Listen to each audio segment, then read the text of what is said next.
years ago, in the warm and vibrant coastal city of Limbe, there lived a hardworking young woman named Sandrine. At 26, Sandrine was one of those girls who woke up very early in the morning before her alarm, not because she was excited for the day, but because responsibility dragged her out of bed like a strict auntie.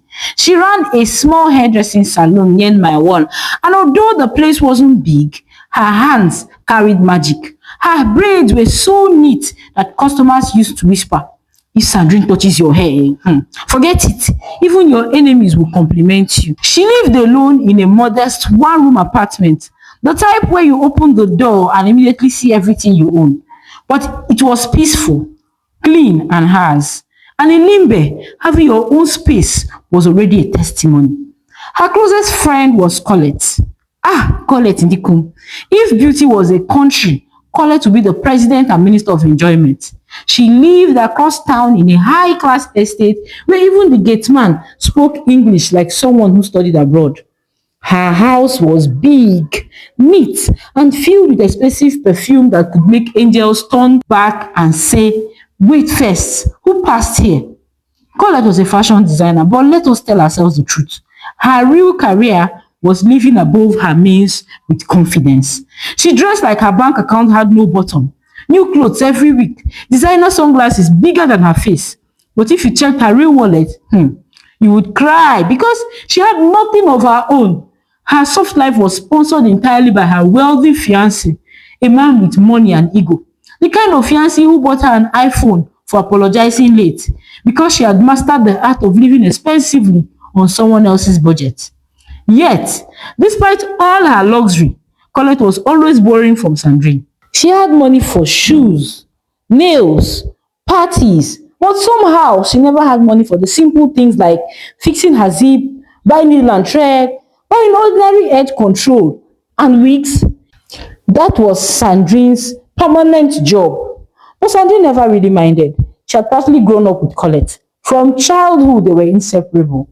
Sandrine was the quiet one and Colette the loud, colorful, outgoing one who walked into any room like she owned it.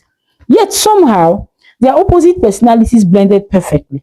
They were sisters not by blood, but by history, by memories, by laughter, and by all the small things they survived together. One bright Wednesday afternoon, after finishing their braids, Sandrine decided to go to New Market to buy hair accessories for her shop. New Market was a world on its own. Children running like they were practicing for marathon. Traders arguing with customers like lawyers in court. Sandrine squeezed through the crowd in search of hairpins. As she was just about to enter the store, she saw a small stand selling jangi, thrift bags. A bag there caught her eyes. A fine, mature, respectable-looking bag hanging quietly like it was waiting for someone special. It was a black bag, clean, not overused. She touched it, trying to feel the texture. Perfect. She checked the zipper. She tested the straps. When she priced it, the seller nearly shouted, "Auntie, please don't kill my business. That's the last price." Sandrine paid and smiled all the way home. She had barely opened her door when someone called from behind, "Sandy, wait oh, it's me." It was Colette, arriving at the perfect wrong moment, hair flying, nails shining, voice loud. She stormed inside like somebody chasing gossip. "Sandy, abeg, I need your gold wig, the long one. I have one birthday tomorrow that I don't want to miss." Sandrine laughed. "Can you ever bring something to this house? Or you always needing something?" They both walked into Sandrine's room. She dropped the bag on the bed and began opening each zipper, showing Colette proudly. "See what I bought today, oh. Fine janky bag. And I got it cheap." Colette hissed. "Cheap where? At New Market. New Market people that sell fake things." Sandrine ignored her, unzipping the final pocket of the bag. Something fell out, clink on the floor. Both girls froze. Their eyes locked on the shiny object. Then they both screamed together. "What? Diamond ring!" They shouted like two women reacting to lottery results. Colette grabbed Sandrine's arm. "Sandy, you bought a bag with diamond inside. Who dashed you? Which angel is this?" Sandy was shaking like she won presidency. "I don't understand though, I swear. I didn't see it at the market." Colette bent down, picked the ring, and both girls stared at it like it was gold from heaven. It sparkled, shining through the whole room as if it came with its own LED lights. Colette lifted it slowly, admiring the shine. And then, just as he tried to slip it into her finger, Sandrine's voice exploded across the room. Colette! Don't wait though! How can you be wearing a random ring like it's ordinary? Do you know the story behind it? What if it has some strange covenant behind it? Or whether it has been jazzed? Colette scoffed, rolled her eyes. Please stop. Every time jazz, jazz. It's just a ring. The original owner probably left it or even put it there as a gift.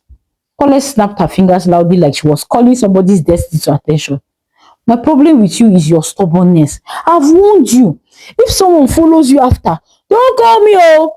Please, give me my ring before you say it was me that caused your problem, Sandrine said, snatching the ring from her hand. She placed it carefully on her small wooden table, as if she was keeping a sleeping baby. Two girls stared at it for a long moment.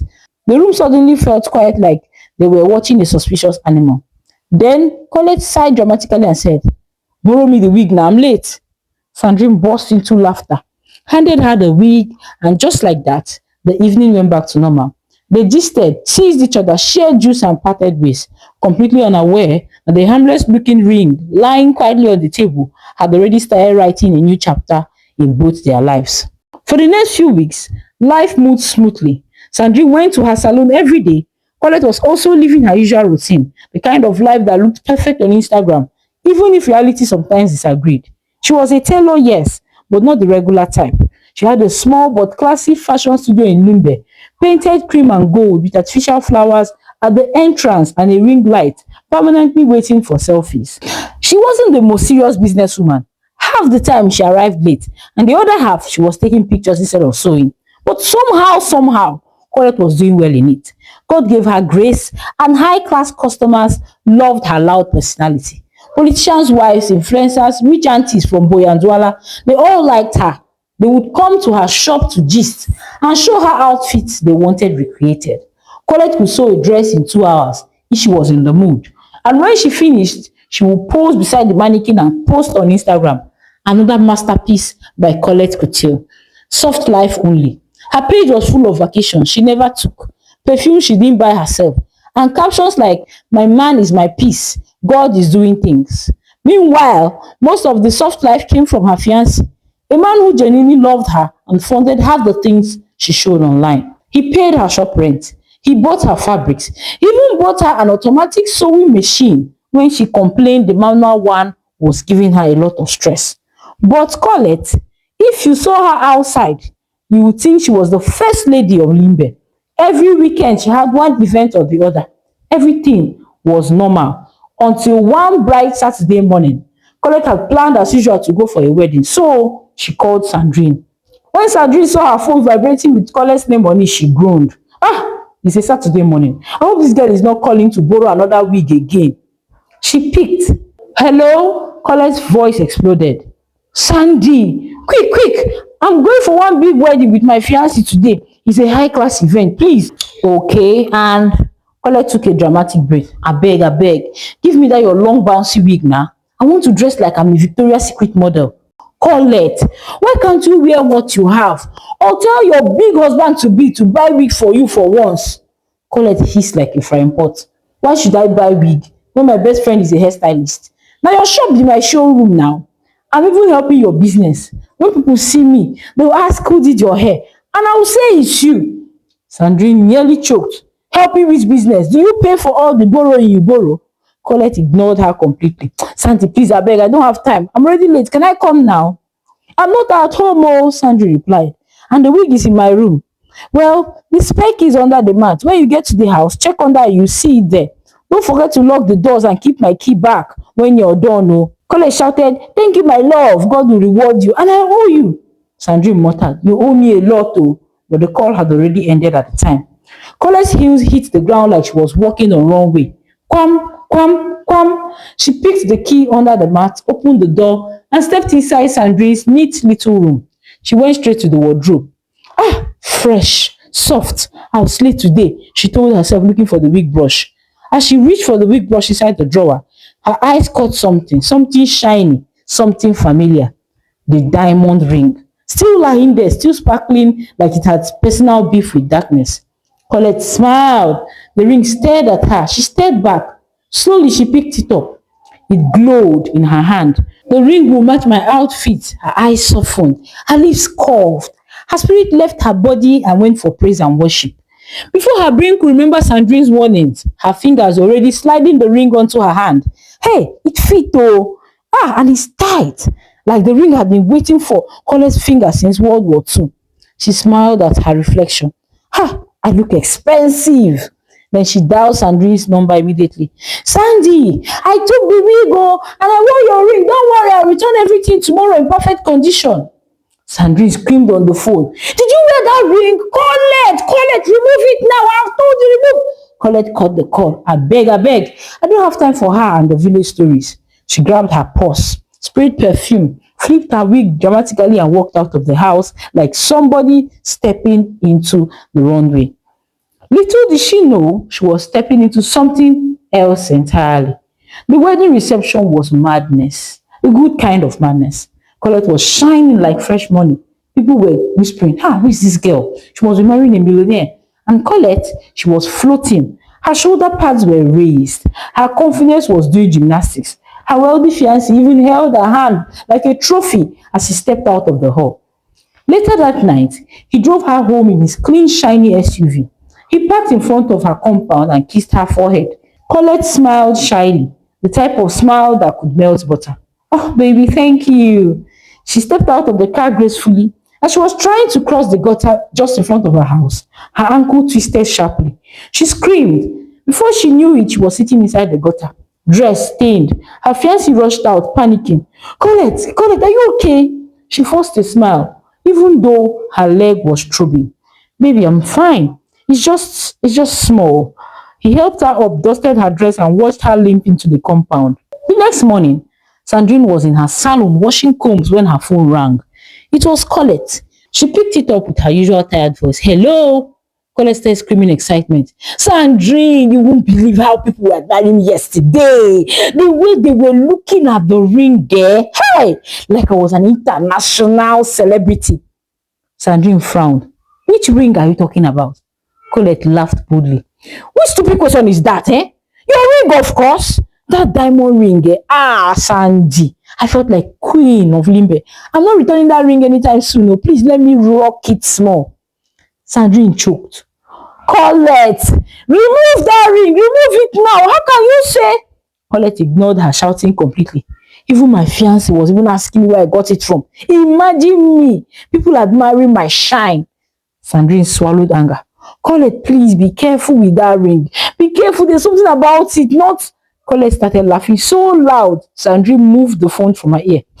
See this girl. You and your jazz stories. So because I wore ring now, devil will come out and collect my good luck, abi? Shift jaw. Don't stress me this morning. I just called to tell you about how my day went. Sandrine inhaled slowly like someone praying for patience. Okay, do whatever you like. Colette smacked through the phone. No wahala. Oh, and do you know what? Sandrine braced herself. What happened?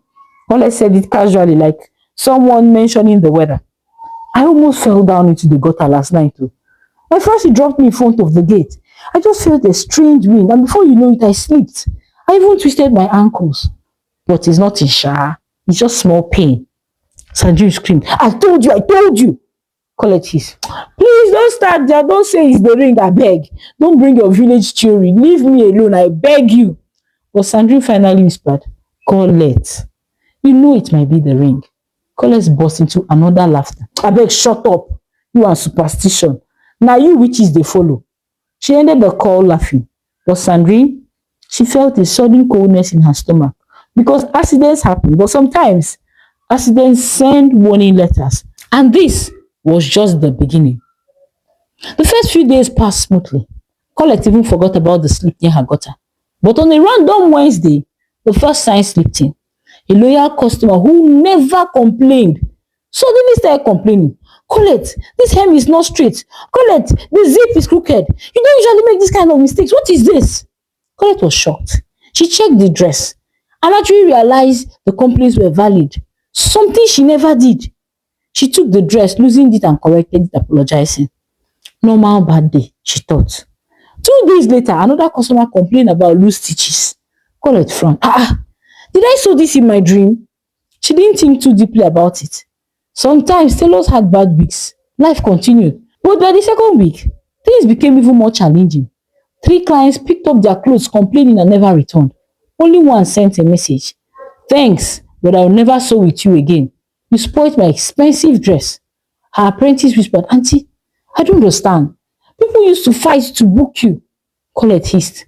People are mad lately. I don't understand. Leave them, Joe. But she felt something heavy sitting in her chest. She kept that thought away. Soft life girls don't show stress. By week 3, everything began to choke. Suddenly her shop was quiet. No footsteps, no customers, no auntie good afternoon, no fabric smell in the air. Everywhere was quiet. On Thursday, she posted on Instagram, slots available. Come and sew your styles. But nobody still booked. Not even one. In 3 whole days, her chest tightened. She checked the ring again, that diamond ring, still sitting on her finger like it owned her. She pushed the thought away. This is not superstition. Bad weeks happen. I'm a big girl now. But deep inside, she felt the first Cold War. By week 4, the landlord entered like bad news. It was a Saturday morning around 9 a.m. Colette was sweeping her quiet shop when the landlord, Mr. Ikoko, appeared. Colette, you will have to increase your rent too. She laughed. Sir, this joke is not landing. He didn't laugh. It is not a joke. There's a 50% increase on your rent starting next month. If you cannot pay it, then you have to move out. Colette froze. Papa Ikoko, 50%? For what? He shrugged. Everything costs money now. Oh. That's the new price. If you can't pay, others are waiting in line to take over this shop. He left, not even stopping to greet. Colette felt her eyes sting. A shadow of fear stretched across her mind. What if there's actually something wrong somewhere? Why all the bad news, abeg? Don't be silly. What I don't know will never know me. Can't be the ring. After the landlord shouted about the rent increase, Colette went upstairs, shut her door, and immediately reached for her phone. Her chest was still tight. Her hands were shaking. She needed to talk to someone, maybe her fiancé. He always calmed her down. He always listened. She dialed him. It rang once, twice, thrice. Then he finally picked up, but his voice wasn't the same. Hello? No warmth, no soft tone, just flat. She tried to explain what happened downstairs, how the landlord screamed, how unreasonable the increase was, how worried she felt. But the whole time she spoke, all she got back was, okay. You'll be fine, you'll be fine. The call was barely 2 minutes when he suddenly said, Colette, I'm busy, I'll talk to you later. And he hung up. She stared at her phone confused. Was this the same man who called her every minute? The same man who used to talk for hours even when she was tired? The same man who normally asked, baby, are you okay? What happened? Tell me now. Why was he sounding cold? Later that night around 10, she tried calling him again. This time he didn't answer. Instead, he sent a message, I'm busy, talk tomorrow. Tomorrow came, she called in the morning before work, no picking. She called during break, he didn't pick. She sent a short text, are you okay? No reply. By the next day, nothing had changed. 2 whole days, no call, no checkups, no explanation, just silence. It scared her because it wasn't him, not her fiancé, not the man who used to call even when he was on transit. By Friday, she couldn't take it anymore. After closing from work, she took a taxi straight to his office. Her stomach was tight the whole ride. Her mind kept racing. Maybe he's sick. Maybe he's overwhelmed. Maybe I did something and didn't realize it. She just needed answers. When she reached his office, the secretary looked uncomfortable, like she already knew something was wrong. He said, you can come in. The woman finally whispered. Colette's heart dropped. She walked into his office. He was sitting beside his desk and he didn't smile, didn't stand, didn't even pretend to be happy to see her. He just said, sit down. Everything inside her froze. She sat slowly, gripping her handbag. He leaned back, folded his arms and said the words she never expected. I know you're cheating on me. Her mouth fell open. What? I know, he repeated, voice sharper. You think I don't see the signs? She blinked fast, trying to understand if this was a joke. Cheating? Me? With who? He shook his head like someone exhausted. You know what you're doing, and I'm not stupid, Colette. I can feel when someone's no longer loyal. Her throat tightened. I haven't done anything. Why would you even think that? He raised the hand to shut her up.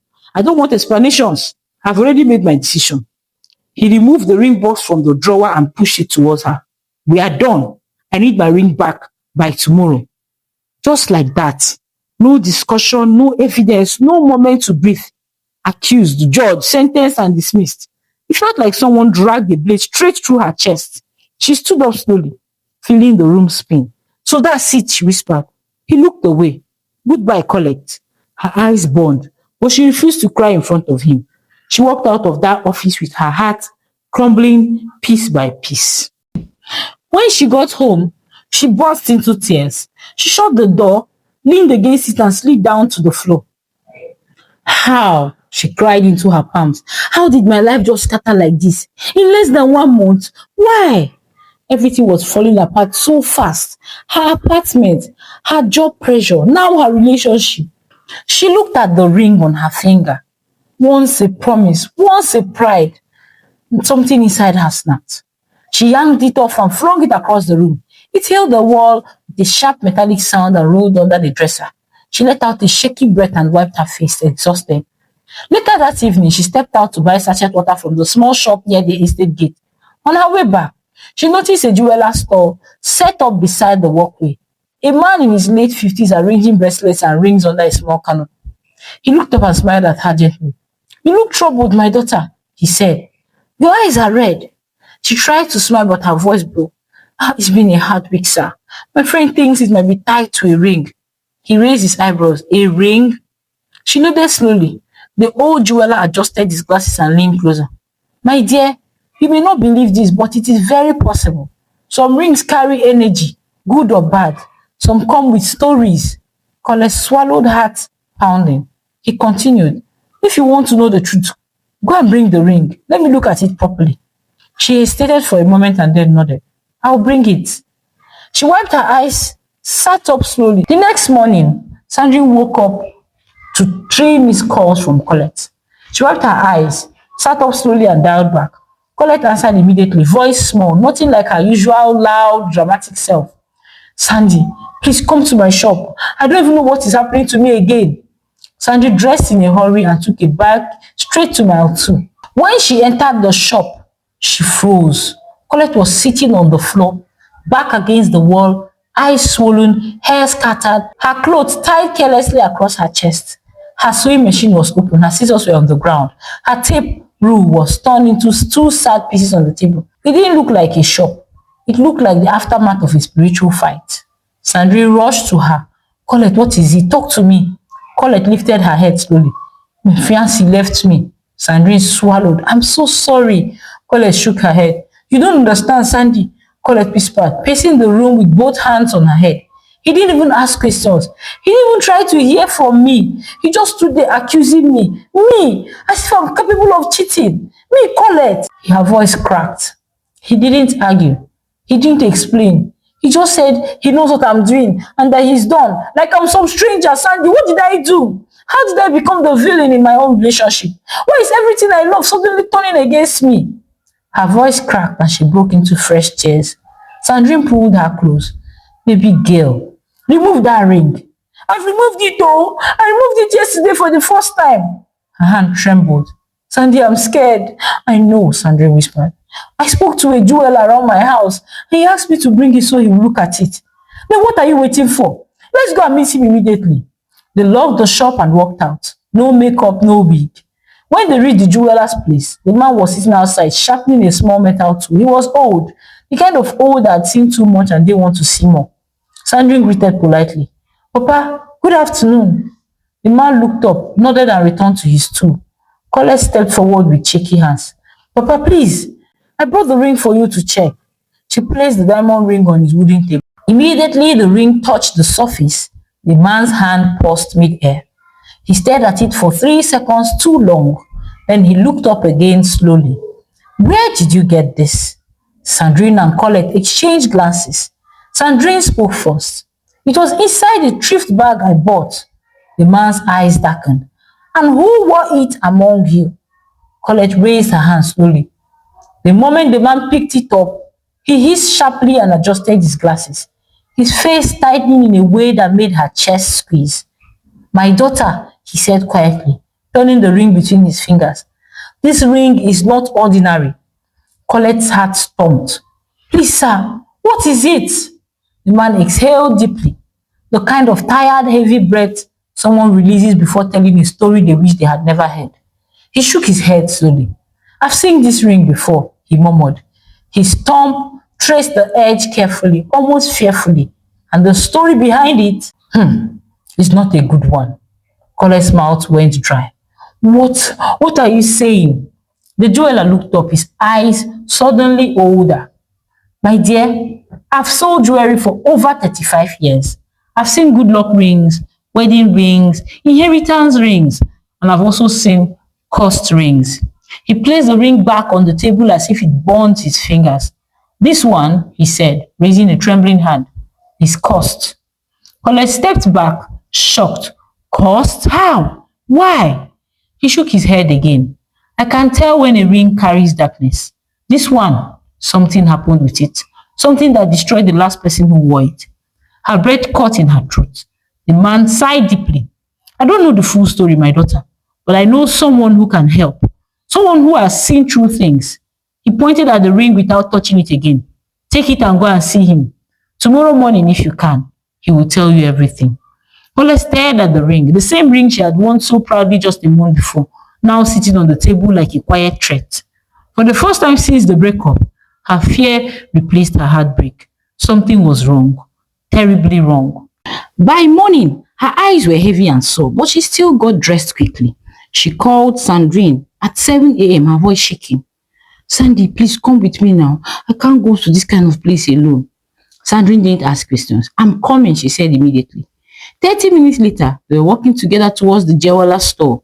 Sandrine held her hand the whole day, squeezing it gently whenever Colette's breathing grew shallow. The jeweler was expecting them. He greeted them quietly and nodded. Follow me. Together, the three of them walked through a narrow street behind the estate. Colette stayed close to Sandrine, grateful for the steady presence beside her. They finally arrived at a small, worn-down house with a sagging brown door.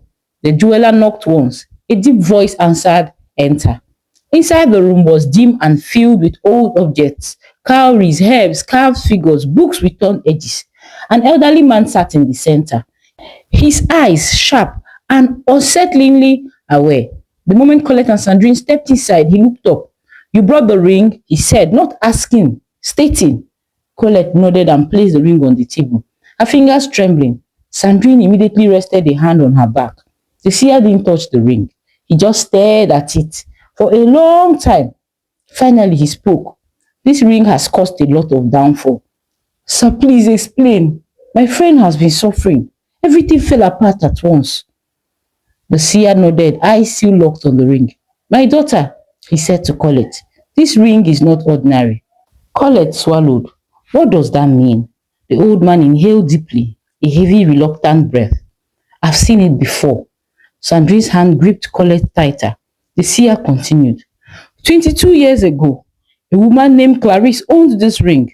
She was deeply in love with her fiancé until he betrayed her with her closest friend. She begged him, cried, humiliated herself even, but the man said no. Stories have it that the man even told her that she should return the engagement ring he had given to her and that his spirit was no longer choosing her. This got her angry. She cried and said that the man had used her, wasted her time, wasted her youth. She took the ring to a woman, to a shrine, and the ring was cursed.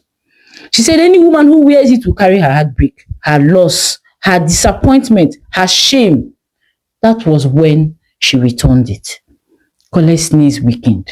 The man wasn't done. 1 week after the curse was made, that girl died. They said she had a heart attack. But people who knew her story said something else. They said her spirit did not go alone. Colette covered her mouth. Papa, please, how do I break it? How do I remove her curse from my life? The man looked at her hand, then back at the ring. The curse does not end by simply removing the ring. The covenant has already touched you. Her pain is already working with you, and her loss is sitting in your home. Sandrine reached for Colette's hand, squeezing it tightly. Papa, please, tell us what to do. The old man hesitated, then spoke slowly. You cannot break what you did not create, but you can release it. How? Colette pleaded. You must return the ring to her, the woman who caused it. You must give it back to the one whose tears created its power. Colette blinked fast. But she's dead. Yes, that is why you will go to her grave. Colette gasped. The seer continued, her voice steady and calm. Tomorrow at sunrise, the two of you will take fresh white clothes, flowers, and one small letter written from your heart. You will place the ring on the grave. You will speak her name. You will apologize for carrying her sorrow unknowingly. And when you leave, she pointed her thin finger. You must not look back. Silence filled the compound. Colette wiped her tears. Will it work? Will I get my life back? He leaned back looking at her with a softness that felt like truth. When a woman's pain is acknowledged, her spirit rests. And when her spirit rests, the cause tied to her rests too. Colette broke into quiet sobs. Sandrine pulled her close. The seer finally said, Go home, sleep, prepare for tomorrow. Both girls stood up slowly, thanked him, and just as they were about to step out of the compound, Sandrine cleared her throat softly. But Papa, how do we find her grave? The seer didn't blink. Instead, he reached into an old wooden drawer and pulled out a small folded newspaper inside nylon. She handed it to Colette. Her story passed through this town like wind. She died years ago after heartbreak swallowed her. They buried her at Mile 4 Cemetery, left side, near the old mango tree. Colette and Sandrine both bent over the faded obituary photo. A young woman smiling, same ring on her finger. Sandrine swallowed hard. You kept this? I keep many things, the seer replied. People come here with causes they don't understand. You are not the first touched by that ring, but you will certainly be the last. Colette's fingers trembled. And this is the grave we must go to break the curse. Yes, tomorrow at sunrise, return the ring to the earth and to her. The girls exchanged a frightened look. Sandrine squeezed Colette's arm. Let's go find it. Let's go end this thing. The party is already waiting for you. The morning came quietly, the kind of quiet that feels like the world is holding its breath. Colette barely slept.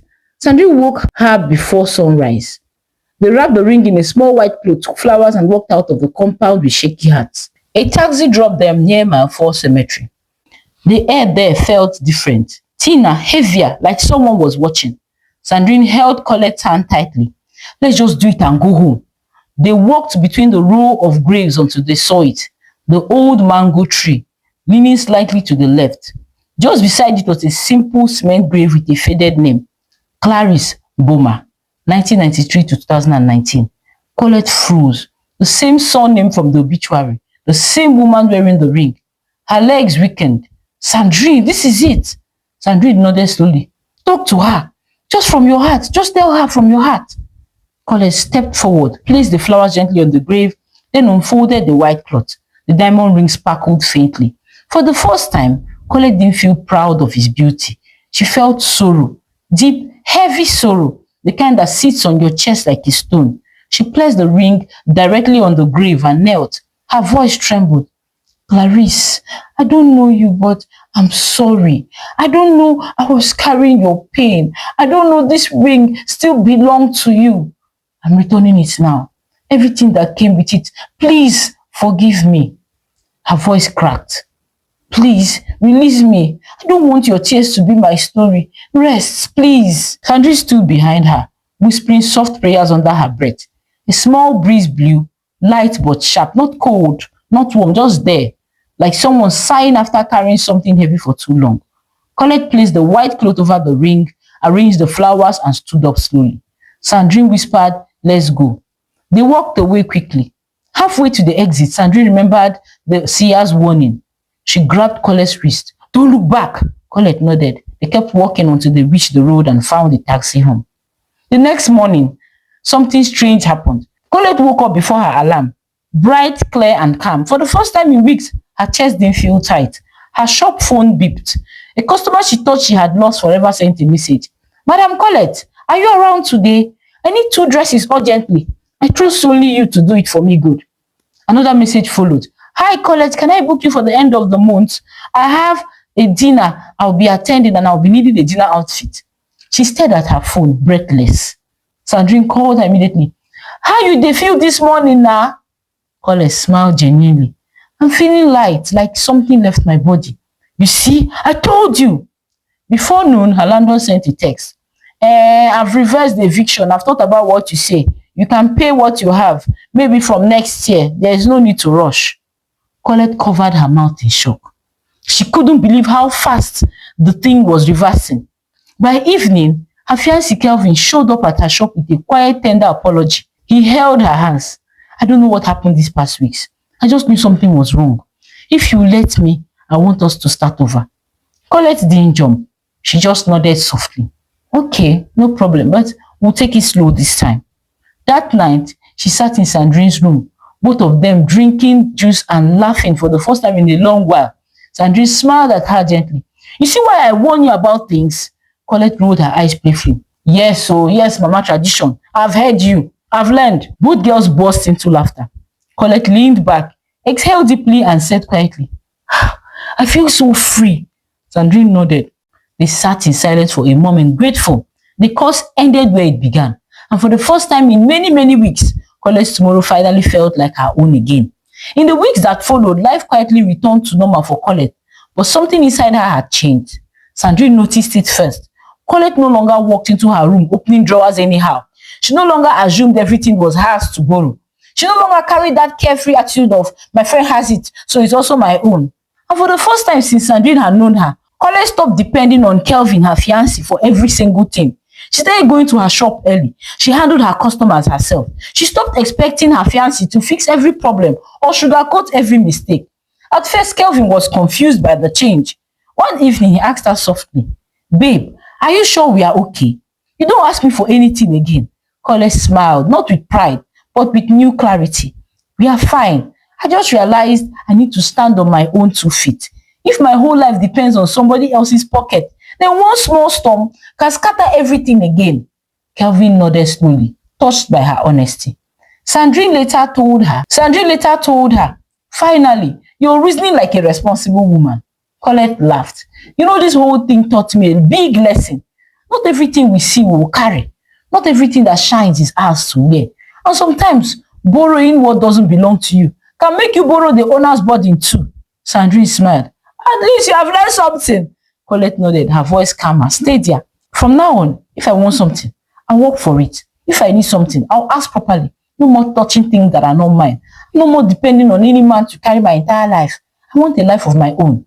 They both laughed. The peaceful, relieved kind of laughter that comes after a storm finally passes. Because after everything, Colette didn't just get her life back. She got new sense, new strength, and new respect for the things people carry without saying. And that became her quiet lesson. Not every shiny thing is a blessing. Some carry stories, some carry pain, some are meant for your eyes only, not your hand. And anything you cannot afford on your own should never become the foundation of your life. The end. My besties, this is where the story of Colette ended and her new beginning quietly started. Life has a funny way of teaching lessons, sometimes gently, sometimes with a small warning, and sometimes, like in Colette's case, with a ring that wasn't hers. But at the end of it all, she learned what many of us learned too late. Not everything that shines is meant for your hand. Not every blessing is your size. And not every open drawer is an invitation. Some things you leave alone. Some things you return before they return themselves. And some things you respect even if you don't understand them. If you enjoyed this story, please share your thoughts with me in the comment section. Tell me what you think about Colette and what she should have done differently. And also tell me the lessons you're carrying from this story. Don't forget to like, subscribe, and share this story with someone who loves good stories. Until I bring you another video, bye!